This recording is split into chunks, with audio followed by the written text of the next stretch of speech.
My name is Emma Chin, and my story begins with dirt under my fingernails and the delicate scent of lies floating on the air. My little flower shop, Blooming Dreams, was nestled between the towering skyscrapers of downtown Seattle, a vibrant burst of life amidst the gray monotony of steel and concrete. Another orchid gave up the ghost. I asked Sarah, my sole employee, as she gingerly removed a wilted plant from the front display. Third one this week, she replied with a weary sigh, her brow furrowed. Maybe it's time to stop stalking them? I shook my head, taking the plant from her hands with care. No. We just need to figure out what's wrong and adjust their care. Every plant can thrive with the right attention. That belief had been my guiding principle since childhood. Growing up in rural China, I spent endless hours in my grandmother's garden, absorbing the unspoken language of plants. While other children played with toys, I buried myself in the intricacies of cultivation and the mysteries of hybridization. Emma, you have magic in your hands, my grandmother would say as she watched me coax sickly plants back to life. Remember, the strongest flowers bloom in the harshest conditions. At the time, her words seemed abstract. Now, they were the foundation of my life. My journey to America began with a scholarship to study botanical sciences. The transition was far from easy. New culture, new language, and an unrelenting need to prove myself. Yet, like the wildflowers I admired, I thrived in unlikely soil. That's how I met James Wheeler. He stumbled literally into my life during my final year of grad school. Rushing to a business meeting, he barreled into my research greenhouse, scattering soil samples everywhere. "I'm so sorry," he exclaimed, crouching to gather the mess. "I wasn't watching where I was. What are these?" His gaze landed on my pride and joy, hybrid roses I'd spent months perfecting. Their deep purple petals glimmered with silver edges, as though dusted with moonlight. "They're my thesis project," I said hastily, inspecting the blooms for damage. "I'm developing resilient varieties for urban environments." "They're stunning," he murmured. And for the first time, I really saw him, tall, sharp-suited, with warm eyes and a disarming smile. "I'm James, by the way, and I think you just saved my day. I need a unique gift for a client." I sold him 3 roses that day. A week later, he returned, not for flowers, but to ask me to dinner. Our love grew like a well-tended garden, steady, natural, and full of discovery. James worked in corporate finance, a world of sharp suits and strategic deals, but he appreciated the artistry of my work, and I began to admire the structure in his. "You see the world differently than anyone I've ever known," he told me one evening as we strolled through a botanical garden. A year later, we married in a simple ceremony adorned with flowers I'd grown just for the occasion. It was perfect, until I met his family. The warning signs appeared early. At our engagement dinner, James's mother, Victoria Wheeler, scrutinized me with icy precision, while his sister Patricia barely hid her smirks. "A florist?" Victoria asked, her voice laden with disbelief. "I thought you said she studied sciences, James?" "She has a master's in botanical sciences," James defended. "Emma's work is revolutionary." Victoria waved a dismissive hand. "Yes, but surely she won't continue with that little hobby after the wedding. The Wheeler name has certain standards." James tensed beside me, but I held my ground, recalling my grandmother's words. "Actually," I said evenly, "I'm opening my own shop after graduation. The lease is already signed." The silence was deafening. Patricia raised an eyebrow, her lips curling. "A shop? How entrepreneurial." "Well," Victoria sighed, "every family has its quirks. Just keep it discreet, dear." James squeezed my hand under the table, but he didn't speak up. It was the first crack in our otherwise perfect world. Over the next 2 years, I channeled my energy into my shop, a labor of love that Victoria despised. What none of them knew, not even James, was that I had a plan. During my master's program, I developed patented hybrids, disease-resistant, longer-lasting varieties that could thrive anywhere. Suppliers showed interest, but I played my cards close. "Emma, you've got to see this." Sarah burst into my office one morning, brandishing her tablet. Wheeler Corp just announced a sustainable luxury hotel initiative with rooftop gardens. I smiled, setting down my pruning shears. My in-laws had no idea that their grand vision was about to intersect with mine. That evening, James came home beaming. "Did you hear about the announcement? Dad's been working on this for months. It's going to transform the company." "That's wonderful," I said, arranging a bouquet of my special roses. "Mom's hosting a dinner to celebrate this weekend," he added hesitantly. "They want us there." I raised an eyebrow. "Are you sure your mother wants the shopkeeper at her event?" He ran a hand through his hair, his telltale sign of unease. "They're trying, Emma. Please." Reluctantly, I agreed. That night, as I finalized a deal that would secure my hybrid's future, I received an email that made me smile. Everything was falling into place. The dinner was held at the Wheeler estate, a mansion dripping with opulence and thinly veiled contempt. Victoria greeted me with a practiced smile that didn't reach her eyes. "How's your shop, dear?" "Still managing to scrape by." The room chuckled politely. Patricia, now a senior executive, smirked into her glass. "It's quaint, really," she added. "We're working with top-tier experts for the hotel gardens, far beyond the scope of a retail shop." I smiled, unbothered. If only they knew. The dinner unfolded with its usual symphony of veiled barbs and carefully crafted insults.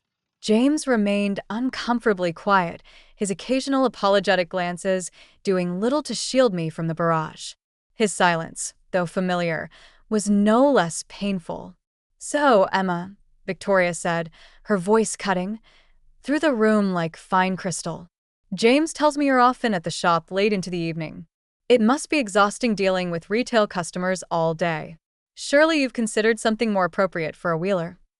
I set down my fork deliberately, meeting her gaze without flinching. "Actually, The dining room door creaked open, interrupting me. The sudden hush that fell over the table was palpable as everyone turned to see who had entered. Victoria's polished smile faltered the moment she recognized the man standing in the doorway. "Marcus," Victoria exclaimed, practically launching herself from her seat. What an unexpected delight. We weren't expecting you until next week's board meeting."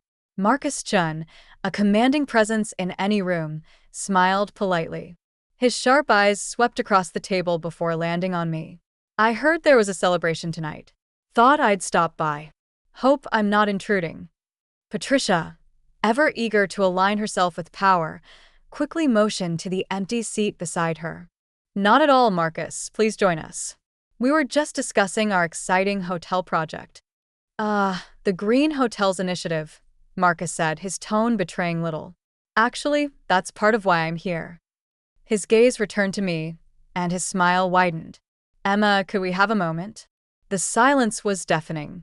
Victoria's carefully curated composure cracked as confusion etched across her face.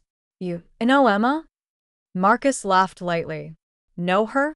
Emma has been one of our most valuable partners for 2 years. Those revolutionary hybrid plants you're using in your hotel project, they're all her creations." Victoria's expression froze mid-smile. The room seemed to hold its collective breath. "That's impossible," Patricia stammered. "She runs a little flower shop. A flower shop that's been ground zero for some of the most innovative botanical research in recent years," Marcus corrected smoothly. "Emma's hybrids are transformative, beautiful, resilient, and exactly what the Asian market demands. In fact, that's why I'm here tonight." He stepped forward, pulling an envelope from his jacket pocket.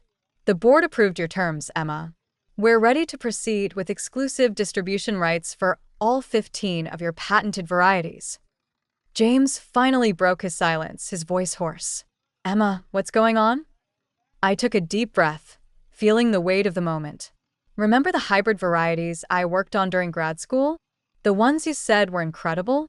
I've been refining them ever since. Now they're ready for mass production." "Mass production?" Victoria echoed faintly, as if the words themselves were foreign. "Indeed," Marcus said, clearly enjoying himself. "Emma's hybrids are uniquely suited to luxury hotels and high-end developments. They're durable, exquisite, and most importantly, exclusive. The licensing fees alone are significant. Patricia's champagne flute slipped from her hand, shattering the silence as it hit the table. The deep red liquid spread across the immaculate tablecloth like a bloodstain. No one moved to clean it. But you're just a florist, Victoria sputtered. You arrange bouquets and water plants. That shop, I said calmly, has been my research and development lab. Every plant, every arrangement has been part of an experiment. We've collected years of data that's now invaluable. Marcus nodded. Which is why we're not stopping with licensing. We'd like to fund your continued research. Emma, the board is prepared to offer a $50 million annual development budget. Victoria's face drained of color as her world unraveled. James stared at me as though seeing a stranger. Patricia's mouth opened and closed, no words escaping. Finally, Patricia found her voice. Why didn't you tell us? Would you have believed me? I asked evenly. From the moment I joined this family, you've made it clear how you see me, as a simple shopkeeper, someone beneath you. What would change if I told you? But James knew, didn't he? Victoria demanded, her tone accusatory as she turned to her son. James shook his head slowly. I didn't. No, I said quietly. You didn't. You saw what you wanted to see, just like the rest of your family. Marcus cleared his throat, reclaiming the room's attention. There's one more thing. Given the importance of Emma's hybrids to the hotel project, we'd like her to oversee the entire supply chain. To that end, we're proposing to acquire controlling interest in Wheeler Corp's botanical division. Victoria's head snapped up, her carefully maintained composure cracking. You want us to report to her? Actually, I interjected. I already do. I finalized the purchase of Green Life Industries, your primary supplier, this morning. Chaos erupted. Patricia shouted about betrayal and corporate hierarchy, while Victoria collapsed back into her chair, clutching her fan as though it could revive her sinking pride. James said nothing, his silence louder than the clamor around us. This is unacceptable, Victoria finally screeched. James, you can't allow this. I turned to my husband, my voice calm but firm. James hasn't been part of my business decisions, just as he's never been part of your constant belittling. He didn't speak up then, and I doubt he will now. Emma, James began weakly, but I cut him off with a look. Marcus touched my shoulder gently. Shall we? He asked, holding the contracts in hand. As we left the dining room, Victoria's thin, strained voice followed us. James, do something. But there was nothing left to do. The walls of their assumptions had crumbled, leaving only the truth they had refused to see. In my spacious office at Chen AgroCorp's Seattle headquarters, Marcus and I finalized the contracts. The city lights sparkled like distant stars, a reminder of how far I had come. You could have told them sooner, Marcus said, watching me sign the final document. Would it have made a difference? I asked. They needed this moment to understand the cost of underestimating someone. And James? I hesitated, the pen hovering over the page. That's a conversation for another day. When I returned home, James was waiting, his silhouette framed by the darkened window. Were you ever going to tell me? He asked, his voice low. Would you have listened? I countered. Or would you have seen only what your family sees? That's not fair, he said, his voice breaking. I loved you for who you are. Did you? I asked quietly. Or did you love the idea of the wife who made you look broad-minded, the florist you could see past? He didn't answer. He didn't need to. The weeks following that fateful dinner party marked a seismic shift, not only for Wheeler Corp, but for the lives orbiting its influence. News of the revelation spread like wildfire through Seattle's corporate circles, altering alliances and reshaping the power dynamics of an elite that prided itself on appearances. Victoria Wheeler, ever the consummate society strategist, launched a campaign to salvage her reputation. Emma always had promise, she declared at a high-profile charity gala, her voice strategically loud. We simply believed in giving her space to realize it. Though I wasn't present, Sarah, my shop manager and newfound informant, relished relaying such moments. She came by the shop, Sarah reported one morning, barely suppressing her laughter. asked if she could join our exclusive client list. I looked up from the research report I was reviewing. What did you say? That we're no longer taking retail clients, Sarah grinned. You should have seen her face. Patricia, meanwhile, found her once unquestioned authority at Wheeler Corp eroding rapidly. Board members who had previously dismissed my contributions now sought my guidance on critical decisions. Her attempts to reassert control were met with quiet, decisive corrections. At our first official board meeting, I reviewed her proposal for the hotel gardens. These maintenance projections are outdated, I pointed out, displaying comparative data on the screen. The hybrids require specialized care unless you prefer we use standard varieties, which would undermine the exclusivity we've marketed. Patricia's cheeks flushed as she sat back in her chair, silenced by the weight of evidence. While corporate battles played out in boardrooms, a quieter, more personal reckoning unfolded at home. James and I circled each other warily, the foundations of our marriage unsettled. One evening, I found him in my home office, staring at the framed patents on the wall. I remember when you created this, he said, his fingers brushing the glass. I thought they were just pretty flowers. They were never just flowers, James, I said. They were my dreams, my future, and I try to share them with you. He turned, guilt and frustration etched into his features. Why didn't you trust me with the truth? Because trust isn't silence, I replied. Every time your family dismissed me, every time they belittled my work, you said nothing. That silence told me everything I needed to know. I was trying to keep the peace. No, I said softly. You were taking the easy way out. The next day brought an unexpected visitor. Richard Wheeler. Usually the quiet observer, Richard stood at my office door. May I come in? He asked. I gestured to the chair opposite me, curious. I owe you an apology, he began. For 2 years, I watched as Victoria and Patricia undermined you, and I said nothing. That was wrong. Why now? I asked, wary. His expression softened, tinged with regret. Because you've done what I never had the courage to do, challenge the Wheeler way of doing things. This company needs leadership, not legacy. He handed me a folder. I'm stepping down as chairman. I'd like to recommend you as my successor. I blinked, stunned. That's unexpected. You've already proven yourself, he said simply.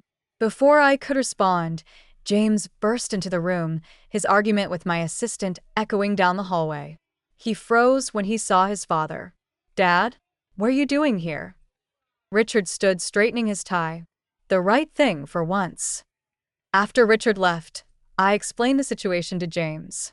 He sank into a chair, overwhelmed. Chairman of Wheeler Corp, he murmured, the words hanging in the air. Why are you here, James? I asked gently. He looked up, his eyes filled with a mix of determination and vulnerability. I've been doing a lot of thinking about us, about me. For years, I lived as the perfect Wheeler son, never questioning anything. And in doing so, I failed you. I want to make it right. How? I asked softly. I've requested a transfer to the Asian division, he said. If you'll have me, I want to go with you. Not as the Wheeler heir, as your partner. Tears pricked at my eyes. You'd leave everything here? Everything I'm leaving is meaningless without you, he said simply.